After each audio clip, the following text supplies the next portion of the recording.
Wow. Wow, wow, wow, wow, wow. Exciting to be here. I'm just thrilled. Let's move my picture here. You can see me. I can't tell you how hard this has been for me to keep a secret. You know, in a family of 10, I'm sure Josh will agree, it's really hard to keep a secret. You got to tell somebody you know something they don't know, and then rumor spreads pretty fast. So I'm very excited to talk about this. And I almost just want to tell you right now and switch to, okay, here it is, this is what you need to know. But instead, I think a great way to do this is, how about if I tell a story for the next number of minutes? Because you know what? You're going to tell this story to your customers. So they know what you know, so they want this question mark new supplement. I want to say that I'm very honored to be sharing this with you as the newest member of the very esteemed Scientific Advisory Board. John Miller guiding me for a long time before I joined a year ago. This marks a year anniversary. I'm very happy. It's been, I say, the best decision besides my kids and blah, blah, blah. But anyway, a very, very good decision to join because of what Neolife stands for. To me, and as I knew about it before, but didn't distinguish it from other companies, but as I've learned about the dedication of looking at what's in nature and backing those decisions for formulations with true science, really looking at credible research, formulating products that make sense. And that's really something that I don't know another company that can say that. So my excitement and privilege is to be able to talk to you about this new supplement. So, everybody ready for a story? Yeah? Okay. So what I'd like to do is start with talking about a category in nutrition. Now, I'm used to classes of 1,200 students, mostly wearing pajamas because we start at 10:30 in the morning usually, and they're just rolling out, or else they're watching online, and welcome for those of you watching live stream or might watch this later. Minerals are one of the 6 categories of nutrients. You're probably going, really? We're going to talk about minerals? No, this is really, really exciting. This is really exciting, and I hope that little torte piece of the earth and a tree and water flowing over it. I know for those of you who are hungry, it may look like a piece of cake. It's actually a piece of the earth. And what we want to talk about are, what are minerals, for heaven's sakes? What are they?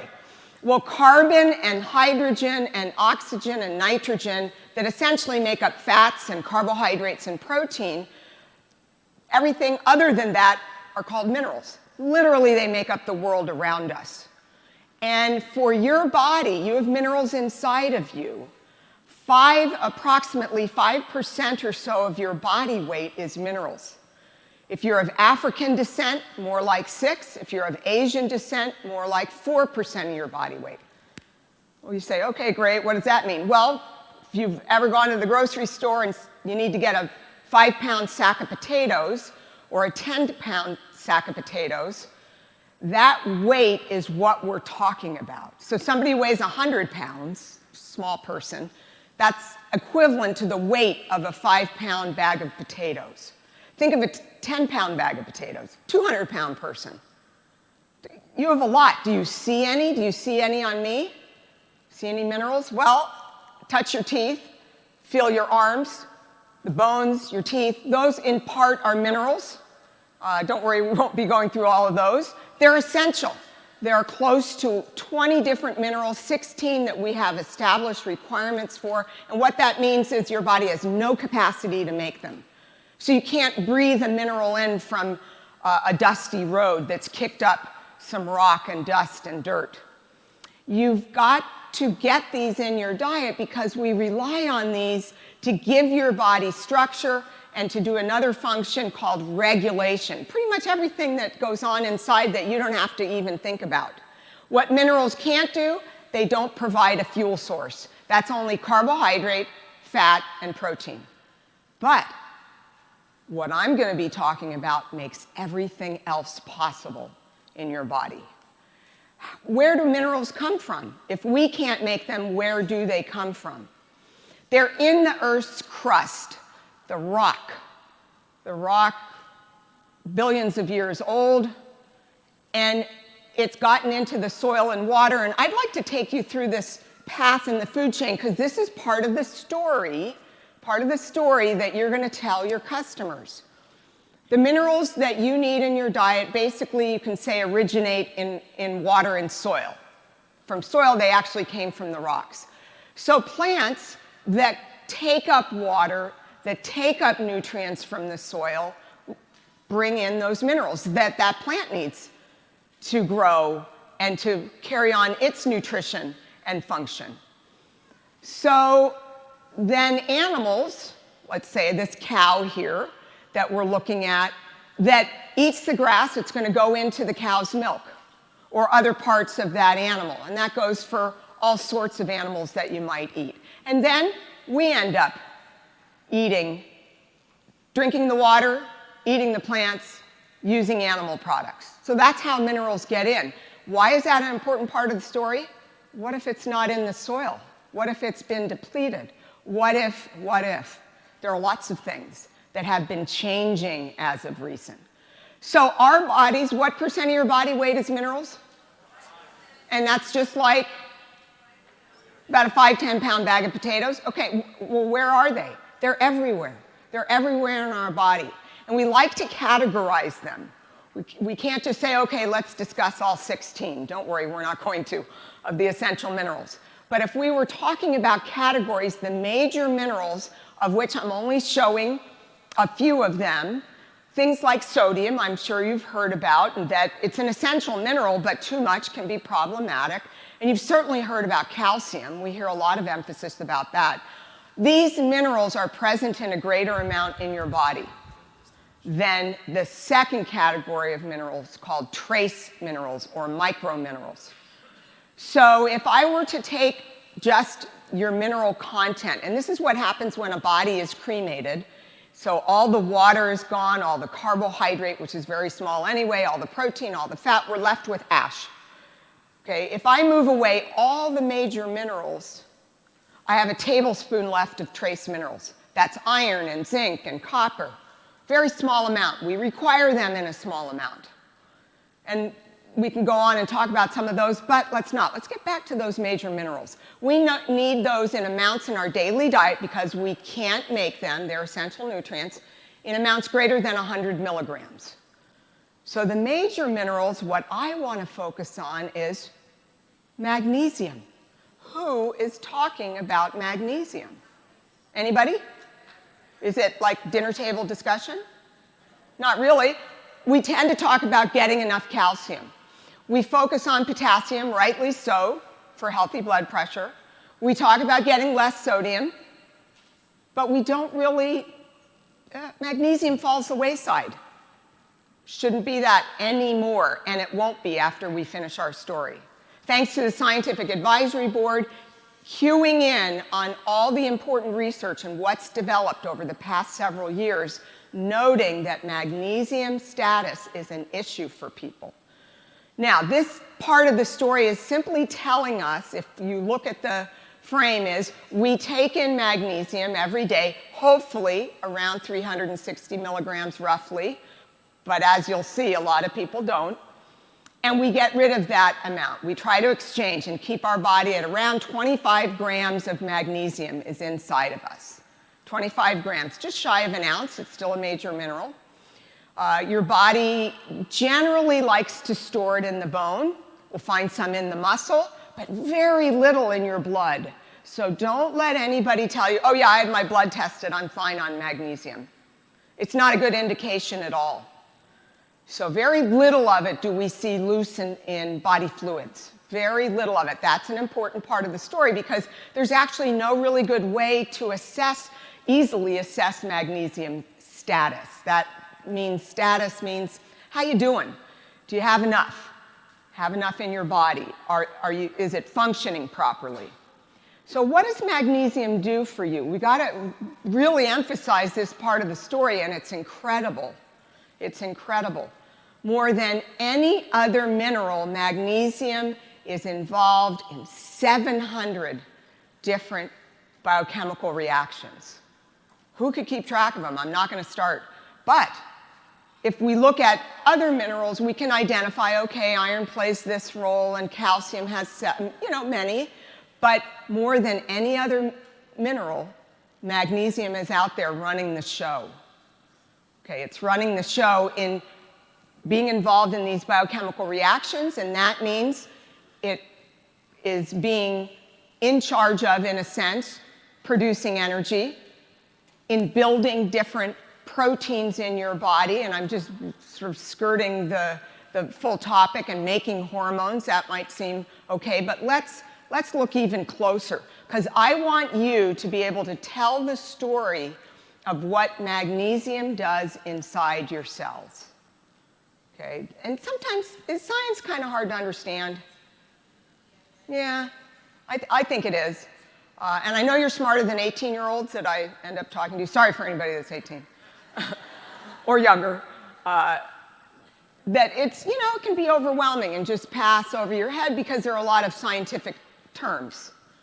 Well, magnesium plays its largest role in producing energy in your body. Okay?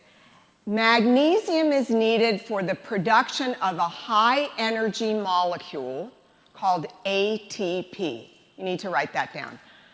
The full name, adenosine triphosphate. You can write that down if you want. Adenosine triphosphate. Here's a way to look at it. Here's a way to look at it. ATP is just like the currency that you use in whatever country you're in. Let's say here in the US, we're using a dollar bill. That's our basic common denominator, dollars. Do you have to pay for things that, like getting here, right? Costs some dollars. It costs dollars to eat. It costs dollars to pay for your electricity bill or gas bill. It costs, there's a price. There's a price for it. So inside of your body, there's a price. There's a price to build a strand of hair. There's a price to make a new cell. There's a price to keep an eyeball cell functioning. There's a price for everything. We don't think of paying it because you don't have to pay attention to it. Your body's doing it for you only if you have adequate magnesium. Only if you have adequate magnesium. Magnesium in the production of cellular energy, making ATP, you are able to drive how many biochemical reactions? 700. That's a lot. Magnesium's all throughout your body, very, very busy. So this is very far-reaching when you think about it. Very far-reaching in terms of what this cellular currency, ATP, just like the currency you use wherever you are, is fueling all of those reactions. So how would you explain it to a customer? Magnesium drives the production of ATP, and ATP is what? It's the currency in your cell. It's paying for all the things that need to happen, whether that's making new proteins. And your body is very, very busy every single second making new proteins. You're constantly remodeling yourself, making new blood cells, muscle cells, all of that. You're making genetic material, RNA and DNA. I know it sounds fancy, but it's literally a set of instructions. Inside all of your cells, you have a set of instructions that your cell machinery that makes protein reads and says, oh, I see, I'm supposed to make a muscle protein. I'm a muscle cell, I'm going to read that part of the instructions. I'm a liver cell, I'm going to read that part of the instructions. I'm a hair follicle conglomerate of cells. I'm going to read that set of instructions and grow a strand of hair. What do we need for all those things that we're building? What currency? ATP, and therefore magnesium. So for everything that's going on inside of your body, you need magnesium.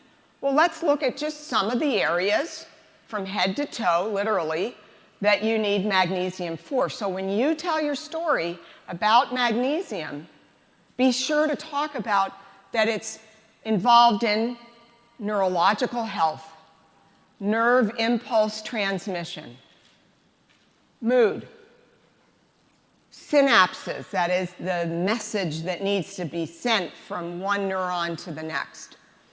Muscular contractions. Now, I know Jerry hinted to some muscle cramps. We'll get there. But when you contract a muscle, have you ever thought about that? That you go to take a step or you're going to pick up something. You send a message, that muscle's got to contract and take that resistance. So why, for heaven's sakes, when you're in the middle of the night, that you point your toes and what happens to some of us? Yeah, cramp. Why is it contracting? What did you do? Well, you have to have the right balance of, essentially, magnesium for messages to move properly, and muscle spasms can occur. It also can occur with over-exercising. And we know that for athletes, for example, magnesium now, in working with athletes, we are focusing on magnesium intake for a lot of these athletes. Cardiovascularly, maintaining a normal, healthy blood pressure. Why do we want to do that? Why, when you go to the physician's office, do you have your blood pressure measured? Does anybody know why do they look at that? It's for cardiovascular health. If your blood pressure is high, your heart is strained. It's one of the major risk factors for cardiovascular disease, for heart attacks. Still here in the US, it's the #1 cause of death in men and women. And there are multiple factors that play a role. So we have to pay attention to balancing all those different electrolytes and nutrients, and magnesium's one of them. Heart rhythm. If you've ever been told you have arrhythmias, there are many causes for it. We know that electrolytes, major minerals, magnesium, play a role. Your bones. What mineral do we think of when we talk about bone health? Calcium, right? Calcium. Sure, that makes sense. And phosphorus is another one. But hey, it's not the only one. It doesn't have the corner on bone health. In fact, we've been paying so much attention to calcium, we've forgotten about magnesium being a part of strong, healthy bone formation that's more resistant to the development of, what's that bone disease that too many people get? Osteoporosis. 1 in 2 women and 1 in 4 men develop osteoporosis in their lifetime. Not good. We know that our immune system, which we need to serve as a barrier of protection for us against invading pathogens, bacteria, things we don't want, dependent upon magnesium. And finally, metabolic health. Now, I don't know if that means something to you, metabolic health. What it really is representing is how well are you handling all the different substrates, the compounds like glucose that provide you with fuel, carbohydrate. How well are you handling those? Is your pancreas working well? Do your cells respond well to the insulin that's being put out? And do you have a good balance? That's metabolic health. And unfortunately, many of us are suffering, developing insulin resistance, type 2 diabetes, and metabolic syndrome. It's all too common, growing in teens, young adults, and older adults. So this is just a smattering. So 700 reactions reach all these areas. Now, I touched on that magnesium and calcium go together. And if you, like a lot of people, have been focusing on calcium in your diet, which is great, it's so important for bone health, healthy blood pressure, but we're just now realizing, wait a minute, if you don't have enough magnesium, you can't properly utilize calcium. That's an important line in your story. So it isn't just calcium. This is what I enjoy so much and feel so appreciative for, is the synergy that Neolife Scientific Advisory Board addresses when a supplement, when a product, the need first for a product is developed. We're understanding better about magnesium's role, why is it at risk right now, and how it interacts with other nutrients. In fact, in the development of this new product that I've yet to tell you about, but I will, Dr. Andrea Rosenoff consulted with the Scientific Advisory Board. She's an author of a very important book, The Magnesium Factor. She is an education and research center in Hawaii, and I am voting that we go for a field trip, but hasn't happened yet. Helped us develop and look at the importance and a term I'm going to bring up as part of our story, the bioavailability of magnesium. Okay, so have I convinced you magnesium's important? Okay, great, great. And you might be thinking, okay, so do I need it? How much do I need? Do we have any capacity to make ourselves make magnesium? No. Any mineral do we have the capacity to make? No. Where do we get it? From the earth. Rock, soil, water, then the plants and the animals. You guys are great. You got your story down. I love it. Okay, so we need, as all major minerals, we need 100 milligrams or more. Everyone's a little bit different. Magnesium, we need in the range of about 300 or so to 400. You don't need to memorize these numbers. They're just there to kind of give you an order of magnitude. Calcium, we happen to need 3 times as much. Why? Because it is present in our body in a larger amount and is giving more of a structural role. Sodium, we don't need as much as we eat, but we're taking in usually about 5 times the amount of magnesium that we need. So that's just to put it in perspective, okay? 400 milligrams is less than a gram. Is less than a gram. Again, just to put it in perspective. So where can you find it in the foods that you're eating? Anybody have any guess? What? Green leafies. Okay, I'm glad that somebody shouted that out because green leafy vegetables are what color? Okay, that was a big question. That was a big one. They're green because we see the pigment chlorophyll. When we look at that leaf of spinach, we see the pigment green chlorophyll. Chlorophyll is that magical compound in plants that traps the sun's energy. That spinach leaf is growing, and it's taking solar energy, photosynthesizing, and the plant is making its own carbohydrate. We then come along and eat the leaf of spinach. Not very much carbs in it, but let's take something a little bit more notable, like a piece of fruit. So we have an apple tree out there, or an avocado, which is technically a fruit. And that leaf is gathering the energy from the sun, converting it into carbohydrates and some other compounds, and sending it to that place that will grow into a new plant. It's storing energy, and we benefit from that. So when you eat green leafy vegetables, you eat the chlorophyll, and that's where magnesium is, in the green leafy vegetable. It's also in nuts and seeds and whole grains and seafood and beans. Anybody's favorite? Beans? Black beans, garbanzo beans. Okay, so I could walk off right now and say, there, go ahead, eat those things. What do you think? We have a lot of issues here. We have a lot of issues that's part of your magnesium story that you're telling your customers. We're not getting enough for a variety of reasons. We have either a poor intake or our status is low. If we went in and investigated all those sites where magnesium should be doing its job, it's not. 50% of all adults. Magnesium has been identified by the U.S. Department of Agriculture in the dietary guidelines for Americans as a risk nutrient. Wow. Did you hear that in the news? Probably not. There's so many other things. We need to start focusing on it. It absolutely is a vital nutrient. Older adults, 70 to 80%. Poor intake or poor status. Why do you think older adults always get the whammy here on being lower in certain nutrients? What do you think? I think I heard it. A big one is when you were 20, you maybe were eating 2,500 calories. When you're 70, you're eating, if you're maintaining a healthy weight, you just don't burn as many calories, you're eating less, you're maybe eating 1,800 calories or maybe less than that. It's hard to fit it all in. Okay, that's just one possibility. But I want to take you through 3 things that you should be able to recite back to me in your story why we don't get enough magnesium. 3 crucial things why we don't get enough magnesium.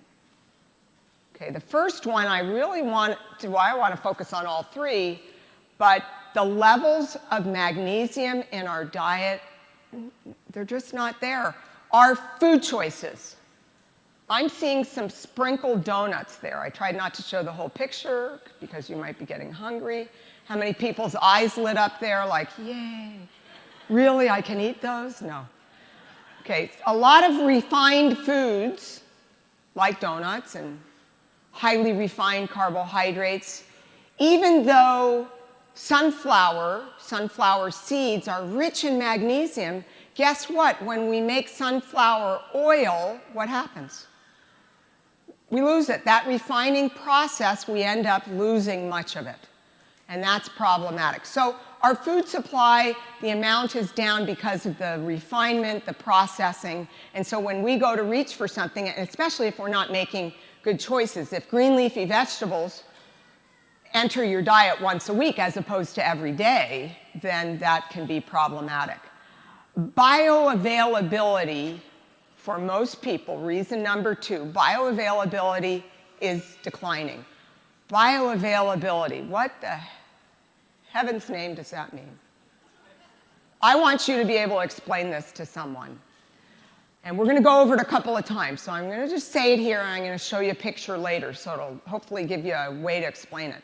Bioavailability is simply the amount of what's in food.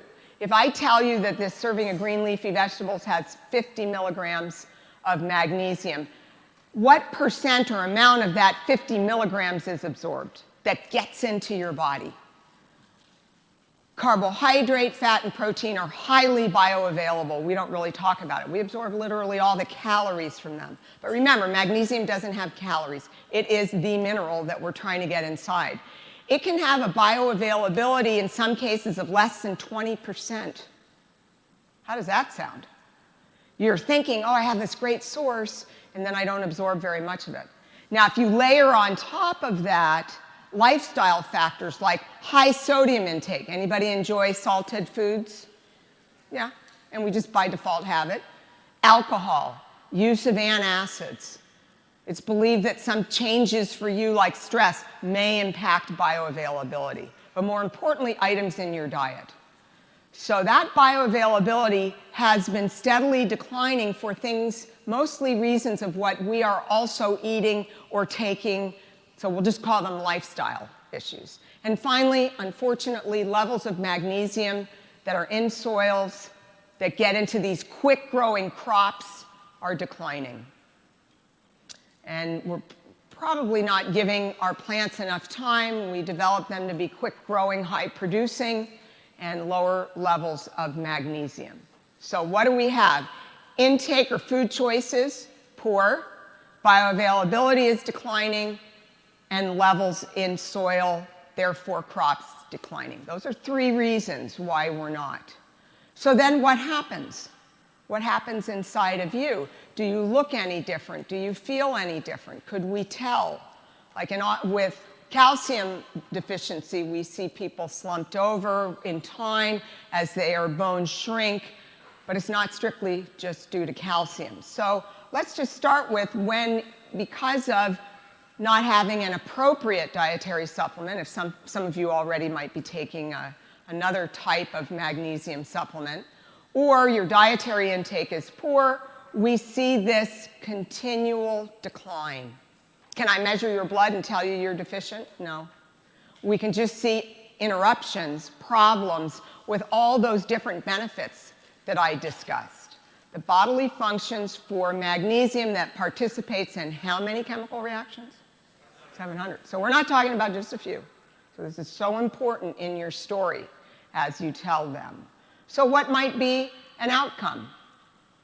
People may develop arrhythmias, dysrhythmia, irregular heartbeats that happen and can be occurring in people over time until it becomes, hey, you know, I tend to get a tachycardia. I see, you know, my heart's jumping around. Is it because I'm stressed?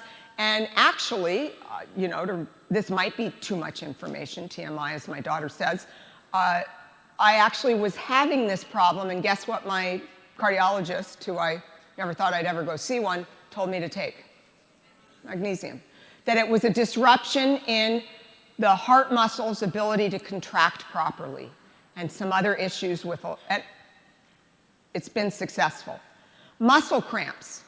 is a sign, can be a sign. Tetany, so rapid firing, you didn't do anything, it just starts cramping. Okay? There are many causes for muscle cramps, but one of them may be just very, very simple with a magnesium issue. Well, these different types of consequences, I think, should be a beautiful part of your story to help people understand potentially that things that have to do with neurological health, we're seeing some links between magnesium status and mood changes. Potentially, it's not the all cause for any of these, but that there is a link. And various studies, what are called meta-analysis, so they've taken separate research studies, combined them to see in better way, a better strength of that evaluation, what might be going on. For muscular, tremors, spasms,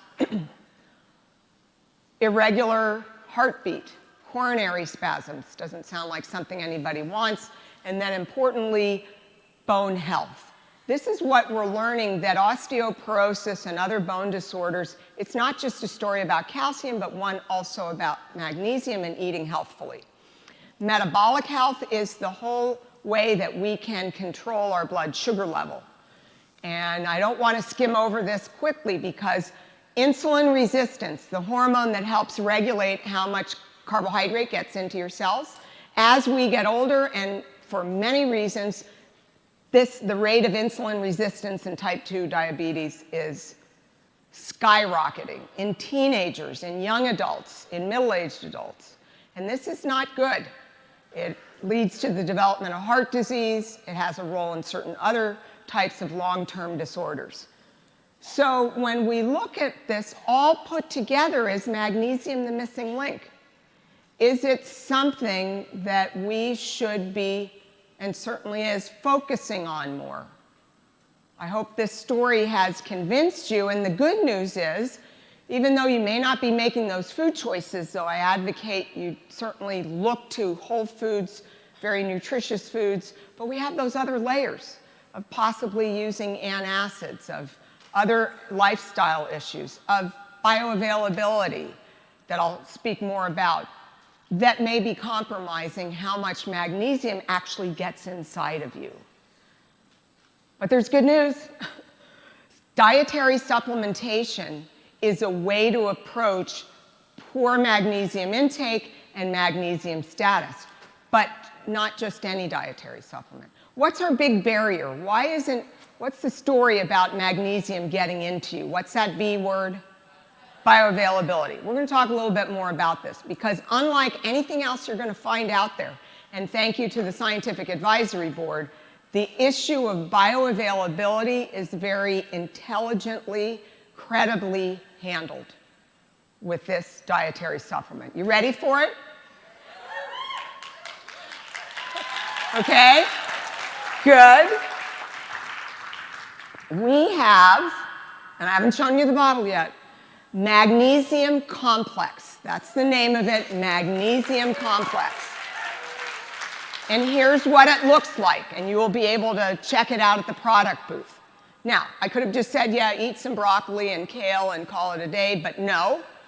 We have a one-of-a-kind, very unique formulation, and that I want you to write down. TriMag and PhytoMag is really the beautiful part of what makes this dietary supplement from Neolife so dramatically different, so impressive to me, because there are 3 sources of magnesium that I want to talk to you about briefly, and phytochemical-rich food sources of magnesium.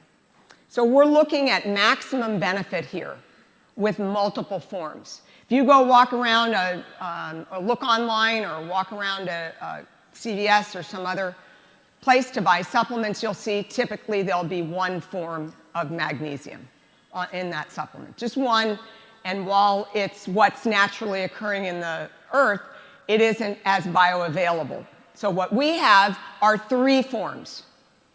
Magnesium that is bonded to amino acid, a small amino acid called glycine, and the name of that form of magnesium is magnesium bisglycinate. I know, it's a mouthful, but this is what's so unique. Pioneered by Dr. Arthur First, a way to make this mineral, which generally is not very bioavailable, getting into you. It changes that bioavailability dramatically. And then in organic form, we take a compound called citrate, naturally occurring, organic meaning it contains carbon, bind magnesium to that, it's very soluble in water, that form gets into you quite readily. And then magnesium oxide, that's what we find in the earth. It's the richest in magnesium. That is 56% of the weight of magnesium oxide is magnesium. Okay, well, what's so different here about these three forms, and in particular the bisglycinate and the citrate, is bioavailability.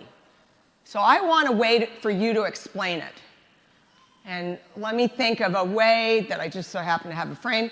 When I got my ticket to fly up here, what do you think the first thing I looked for on my boarding pass? Pre-check. Exactly, because what does pre-check mean? You go right on through. And that is exactly what higher bioavailability is. If you've made that compound more readily absorbed, better bioavailability, it's like, great, I got the pre-check, I'm going in, I'm going to get into my gate, as opposed to not having magnesium bisglycinate in the supplement, not having magnesium citrate, and having a lesser form that has to stand in line. And in fact, it has to stand in line so long it ends up being excreted in your stool. So you want TSA pre-check, right? One of these days I'll clear and sign up for it. I haven't gotten around to it. But we've done it for you. And this was pioneered by Dr. Arthur First, well before TSA pre-check days. But he's very much this pioneering mind that knew that you can do things to these nutrients to improve bioavailability. He really understood it. And this is what's so different about what Neolife has to offer. What else that's different? The phytomag. We have taken 4 phytonutrient-rich plant products: radish, kale, broccoli, and beet. And that whole food component is in the magnesium complex. You're not going to find that anywhere. And why are broccoli and kale green? Chlorophyll. Okay, so there we have it. You guys are brilliant.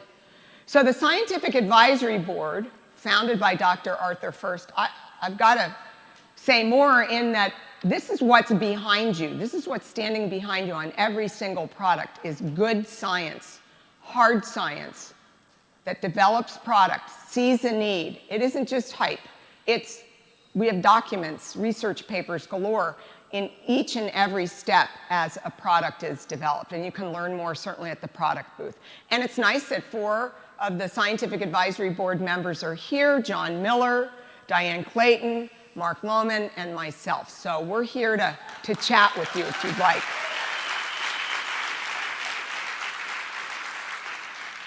So as far as who needs magnesium, is it dietarily essential for who? For just you or everyone? Everyone needs this in their diet. We can all benefit from magnesium. Make sure in your mind you have this great summary of magnesium. It's in the world around us. It's there. We have foods that contain it.